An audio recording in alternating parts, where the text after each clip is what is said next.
Have you heard of the city, the deep city, the ancient Uru, where there was power to right worlds? For thousands of years, the city lived beneath the surface. Keeper of the secret, keeper of the power, keeper of the ages.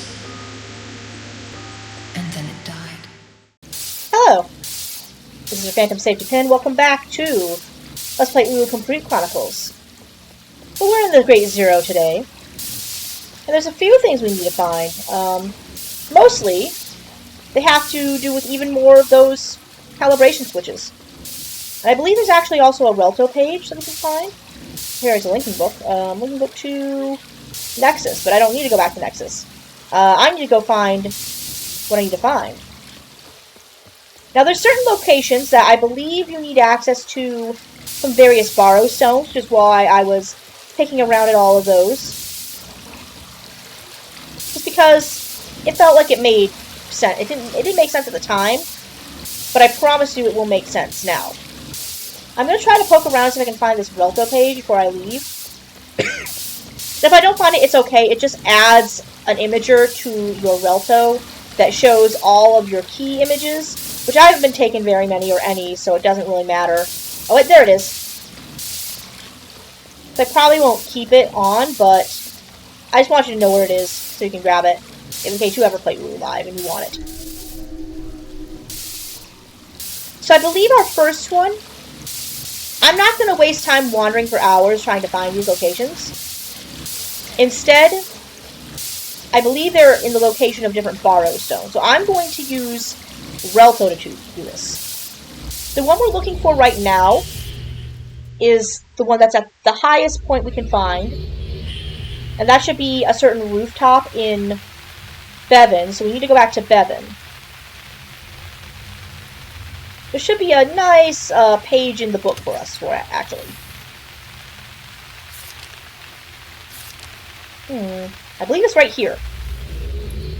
Yes, there is in fact a reason the Borrow have you able to link to these locations.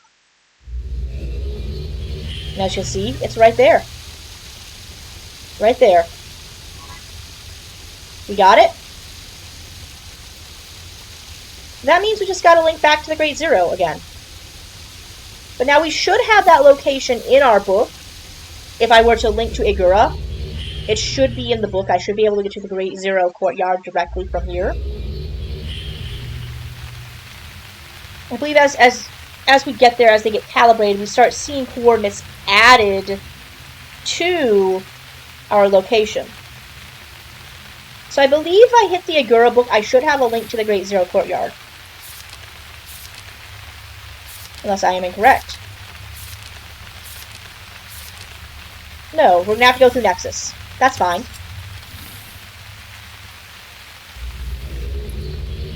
That's absolutely fine. Yes, the marker switch game is there to kind of help new players instance themselves and get introduced to the rest of the cavern, understand where they're going.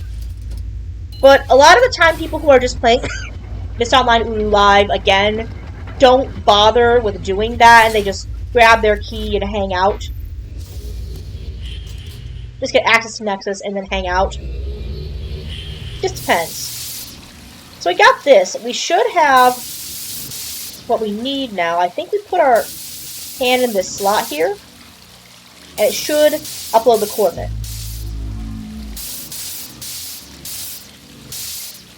Seems like it. Or maybe it does have to go back that way. Maybe I'm wrong. So if I did it right, when we go back there to check, it shouldn't be pulsing anymore.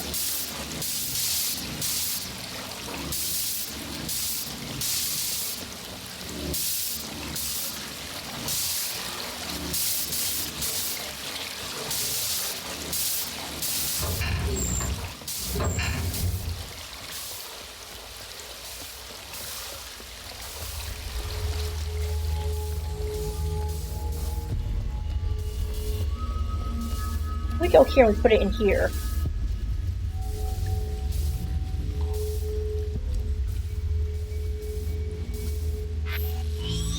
Now it's active. So It's active, so if I open my key, it should appear.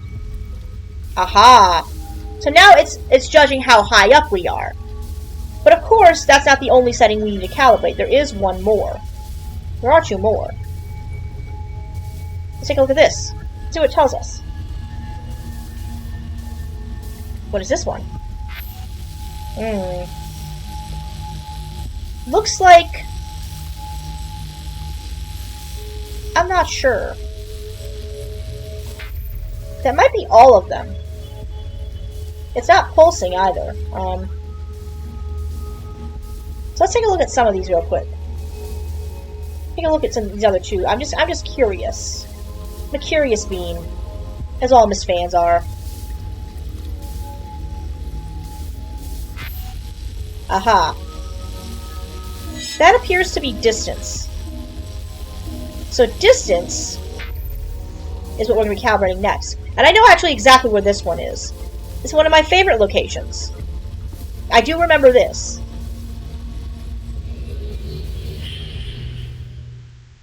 It's actually back in the Kaddish Gallery.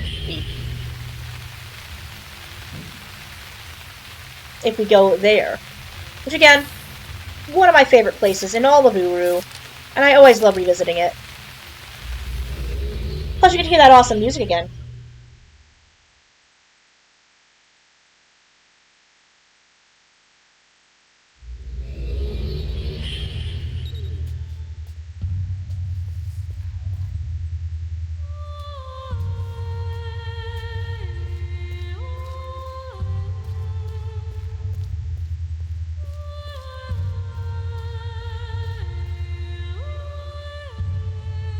I love this place so much.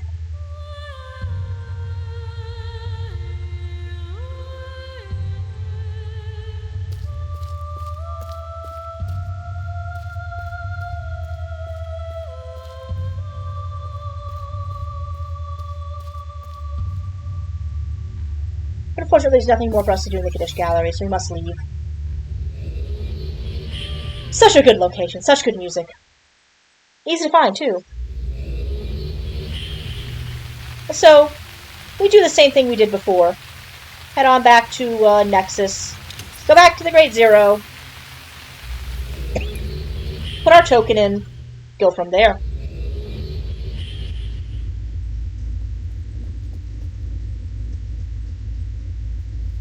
I have no clue if you have to put your hand in that hole to calibrate, but I'm going to do it anyway, just in case. We are just about done with the 2 dunny content. This is the big major thing you have to do, and I promise it's the last of these switches we gotta find.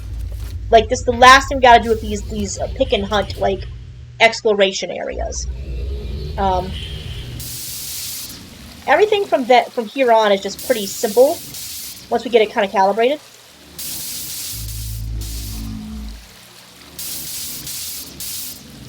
But it's also slightly obnoxious in that it is very much, and of course if you do look at our key you can tell like how high up down you are, how low down you are. We're about -3 below 0, you can see.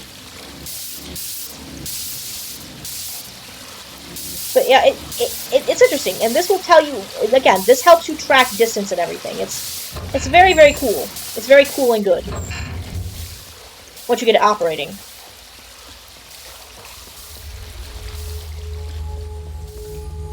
And I believe this is also meant to explain how the Dunny, like, kind of organize their ages as well. They always set an origin for their ages as well. I believe it's this one we have active. I believe.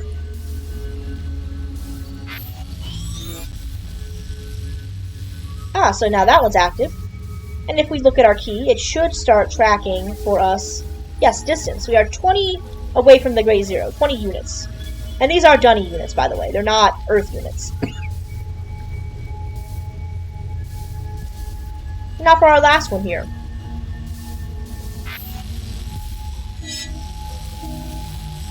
Our last one is circularly, like rotation, basically. Basically, your direction. How around you are. And I know where this one is too. It's actually in a certain balcony overlooking the cavern. I believe it's located within Agura.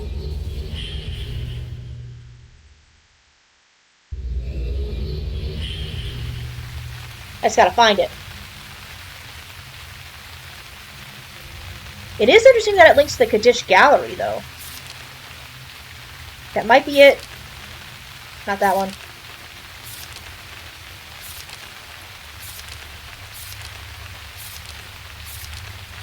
Definitely not that one. Yes, I believe it is this balcony right here.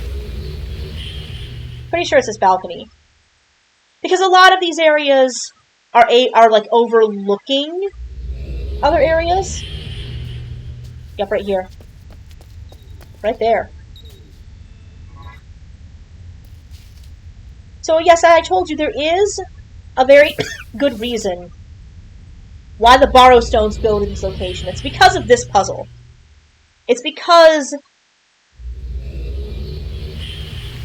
of this puzzle. To provide you access to places you're technically not supposed to access. At least according to the DRC, anyway. You're not supposed to access them. But you can. Thanks to the Borrow Amnesia, you can activate them. This is the last of these three we have to find, although you did see there was a fourth one, and that's just kind of calibrating in general. And I believe that last one is kind of obnoxious because it's in a weird spot, kind of in space. It's hanging in space, and you have to get really, really close to it. You know what? I think that actually doesn't do anything except give you information to upload to your key. So I'm going to ignore that. What am I doing? I can bunny hop down these ledges. Now, you might think this diagram on the floor is a map of the world. It is not. Well, I suppose for the Dunny it was a map of the world. It's a map of the Great Cavern. With the orange being the lake in the center, and everything on the side being, like, the cliffs and crags and stuff that the Dunny actually lived in. So in a sense, they really were cavemen. Very advanced cavemen, which is a very funny thing to me. It's very funny. They consider themselves so advanced, and yet they functionally were what we would call cavemen. To be fair, their technology is pretty advanced. This is pretty cool. Is now active. And now again, if we back up and check our key, we're judging distance, elevation, and direction. That tells you how many rotations you're moving around. Just one more to go. It's this last one. And this is the one that's a little obnoxious. Final calibration point. And it's a little obnoxious because it's actually back in Agura, kind of hovering in space, near to the great, near to the library, I believe, as I recall.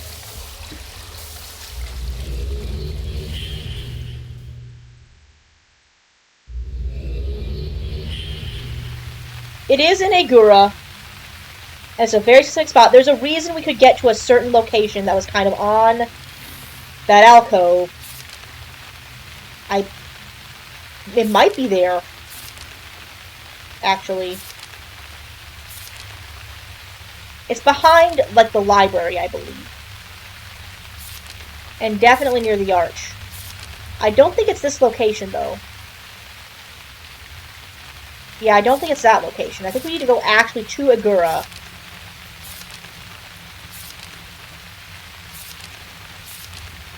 It's worth a shot just in case it is that location, because I genuinely don't remember. But I know it's like located in Agura, kind of hanging in space. Because I remember having to get this one and thinking I had to jump at it, and being very wrong. Because you don't have to jump at it. And it's not on this balcony, and I have made a horrible error. Oh well. That's a library over there, by the way, with the blue roofs. So what I need to do, I think, is get to the ferry terminal and get behind where the library is.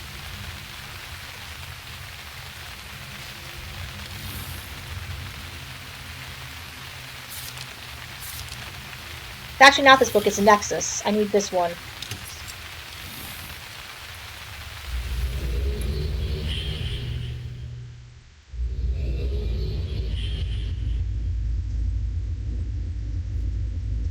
I believe I'm correct. And if I'm correct, then we should be able to activate that there Great Zero.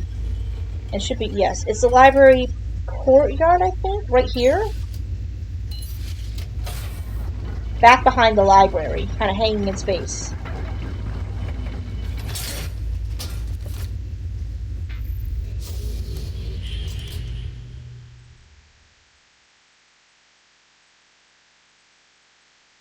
If I did this right, I should be in the right location, and we should be able to find it if we get kind of close. Yeah, this feels right.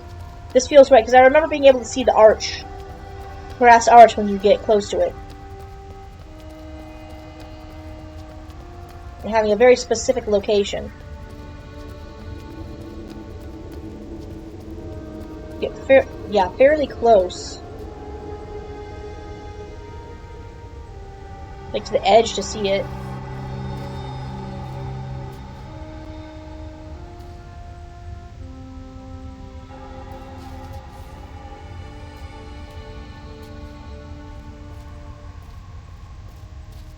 But it doesn't show up as you're like really close, I believe.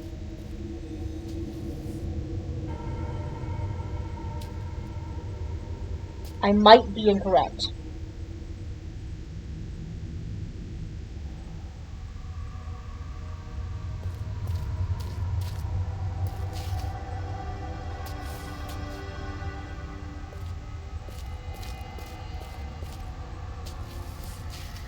We're like over kind of by that rock, I believe. Yep, right there.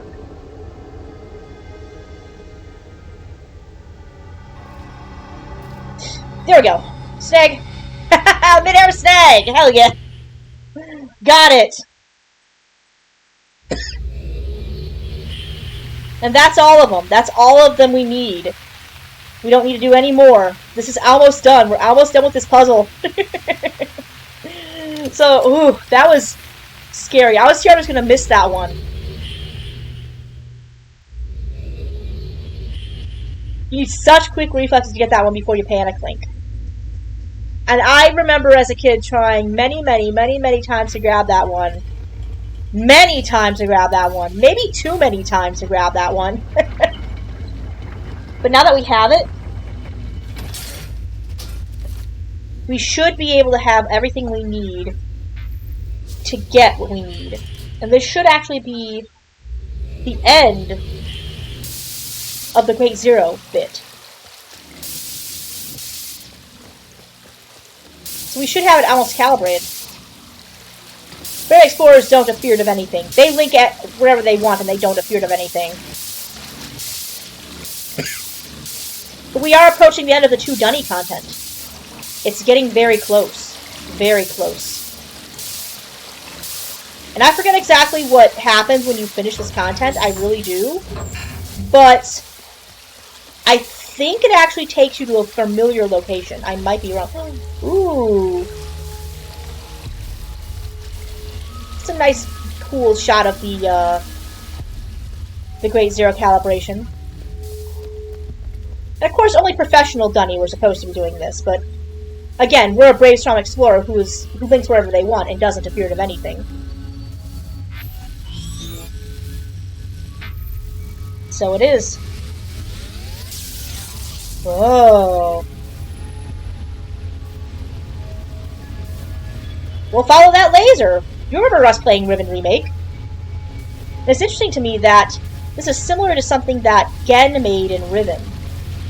In the Starry Expanse, if you remember back in Riven when we saw all those laser beams that were hitting the crystal, it seems that Dunny knew about the properties of crystal. So did Atris. Oh, you can see there's some scan lines going. Because, my friends, the Great Zero is active. Yep, it's active.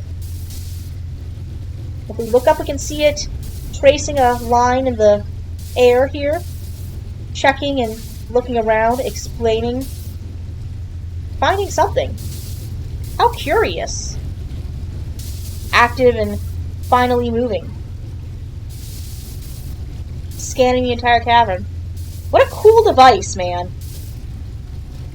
You know, the Dunny had their hubris and their flaws. They really were something, weren't they? They really were something. So now, we have a set of coordinates we need to note. And it's a very important set of coordinates. We need to find those coordinates and put them, I think, somewhere to get the Great Zero to put us where we need to go. I just need to figure out where to put the coordinates, is all. I might be wrong.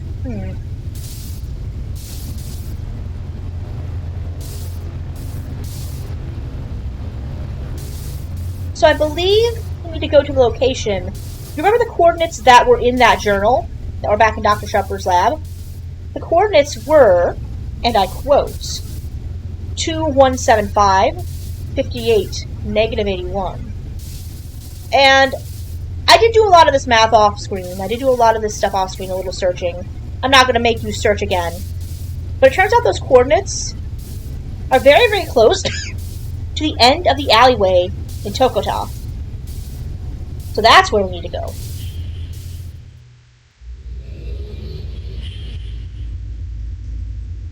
So all we need to do is go to the Tokota alley using our fancy key that tells us where coordinates are.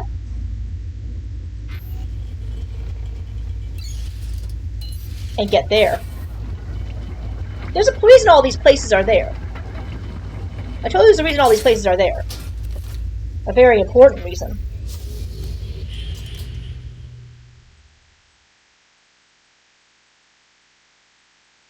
A reason we will see for ourselves. So this is not quite where we need to be. But it's very close. Very close. Be 2175, 58, negative 81.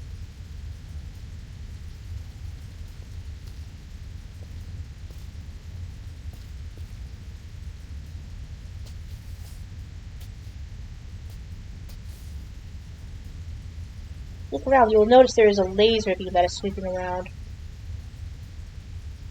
We are the right distance, and almost the right height. This is a definite weight.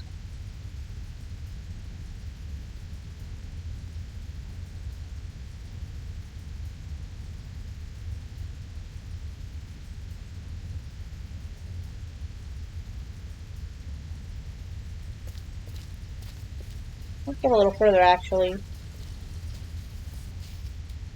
We are at the end of the alley. And just get a little higher.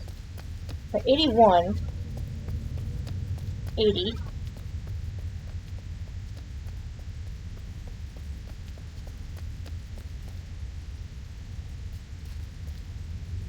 Certain lasers that will come sweeping around that we gotta find.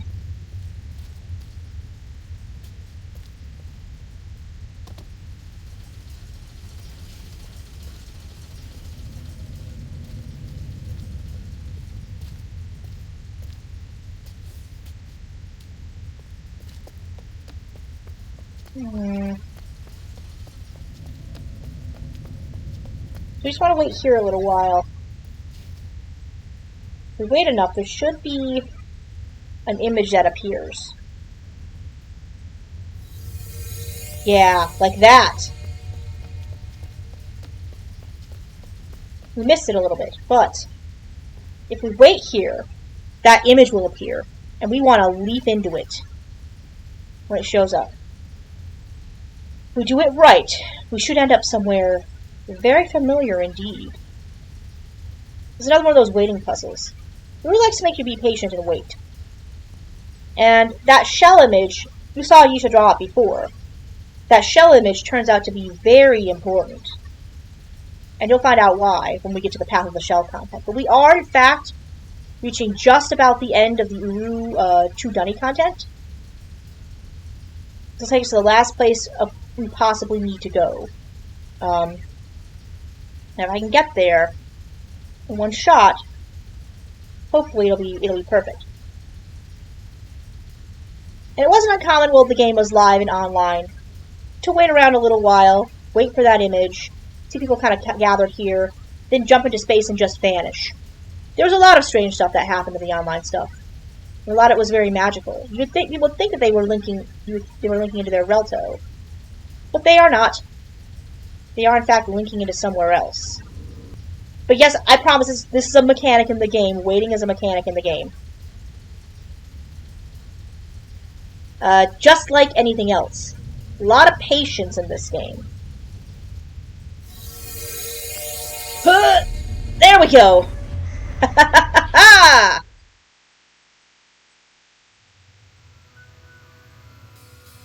Oh, that sounds familiar, doesn't it?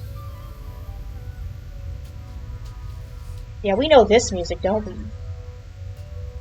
At least if you've watched my End of Ages playthrough, you know this music. My friends, we're in the Great Shaft. Yes, we are. Yes, we are. We are in the Great Shaft. And the Great Shaft, well, we know the Great Shaft leads to the surface.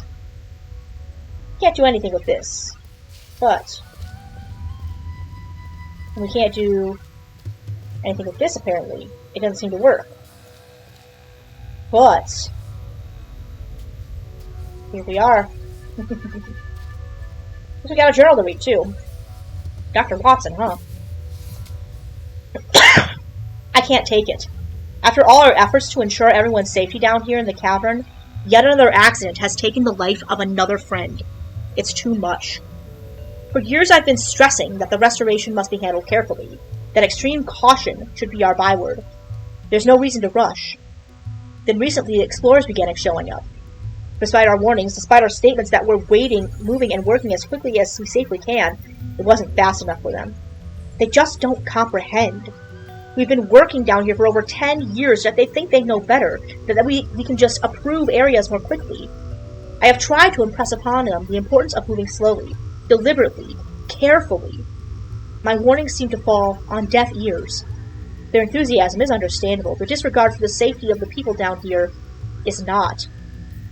Then Phil returned. He'd been gone for over a year after he disappeared behind the door we were, unable to open and eat or chemo. We had worried about him, hoping he was still okay. It was great to have him back and know he was alright, but he was just as willing to risk his safety and disregard our precautions as the explorers were. Now, just a few weeks after his return, he was in an unauthorized area today, and was killed when a wall collapsed on him. The accidents must be stopped. It started with Branch being killed in the accident in one of our trips in 91, and the death of Elias in 93 because his obsession with the restoration had caused him to neglect his health. Then all the needless injuries suffered by various restoration engineers over the years. And now the death of Phil. That is the final straw. It has to stop. I cannot bear the responsibility of the restoration any longer. The price is too high. I don't know where I'm going. I've been wandering the tunnels for days. No direction, no purpose. Trying to clear my head. Nothing happy about this new year. I keep running it over in my head. I've been so committed to this project for so long. Maybe I've been deluding myself about the truth. What if we've been wrong all along? What if Jeff's been right? Maybe the restoration should take a completely different direction. It's hard to imagine that I'm saying this. I'm still in denial that we've spent so many years of our lives heading in the wrong direction. But the very fact that I can even entertain that as a possibility means something. The restoration cannot continue as we had planned. It breaks my heart, but I know deep down that it's true. So much time, so many plans, so much gone. So much. I still can't believe I'm even thinking this. But that's the way it has to be. Will the other restoration members understand? Maybe. The explorers won't, I'm sure. Can't be helped. The restoration can't continue after these events. But all that work, all the progress we were making, no words to describe how angry it makes me, even while knowing inside that this is how it must be. Such a waste. No, there must be a way, something else we can do to continue the restoration and still ensure everyone's safety. Surely now that people have seen tragedy firsthand, they'll recognize how important our caution is. Depression. It won't work. We tried that for months. Even Phil's death doesn't change it. I realize now that Athos was right. He said that the city in the cavern should not be restored. I believed for years that his admonition didn't include those of us from the surface, that we could somehow be a loophole in his concerns. But he was right. I finally see that now. What do we do now? Phil said that he had been on a journey and was convinced there was a better way. I need to talk to Ikiro. I find myself here, in a familiar place, that suddenly holds so much more meaning. Here at the very crossroads, the pivotal juncture of Dunny and human intertwining. This very room where Tiana once rested with her young son Gen. Where Gen and his own son Atris slept along their journey. This small room on the cusp of the grandest of rooms. A tiny resting place, half of the distance up or down the great shaft itself. A pause. Halfway between here and there. I find myself here. It's been my pause, my chance to ponder. I've been wandering for 3 weeks, grieving, thinking, fasting, reflecting. Pausing. Pausing from the cares of work, of rebuilding, of rules, of structure, of people and places, of frictions and factions, of life and death. And now I realize that I have only looked on Dunny as bones. My rebuilding was only an attempt to resemble the dried, dead bones into a dried, dead skeleton. No more alive, but arranged to poorly mimic what once was alive. I somehow thought that those dried bones would live again and become the storyteller, telling me the things I long to know. I still long to know. I still feel a calling. I am meant to be part of Dunny somehow. I'm drawn here because it holds an answer for me. But now, I understand that I need more than a dead story from a pile of bones. I need a storyteller who lives. And so here I am, small on the edge of vast unknown, the place that seems appropriate that I have come to a conclusion. A conclusion that goes against who I was, but fills me with life and hope. I will take a leap of faith. I will take a new journey, the journey that Phil encouraged me to take for myself, a journey that is out of my control. I will jump into something and lose myself, take a journey to places unknown whose end is not yet written. I will follow Yisha's mysterious beckoning. Somehow, even writing it lifts my spirit. I am returning to the surface to do just that. And you, friend, if you have not already done so, should do the same. Leap without truly understanding what lies beneath, and let a glimpse of the future rise up to meet you. I'm terrified, but also full of hope that Dunny can now truly be restored, alive again. And the storyteller will be alive, and it will be me. Interesting. Remember I kept talking to you so much about leaps of faith? There's a big reason for that. You see, Myst is all about those leaps of faith. The vast unknown. The depths of the cavern. We could walk down. But I think you all know what we need to do. Catch you on the flip side.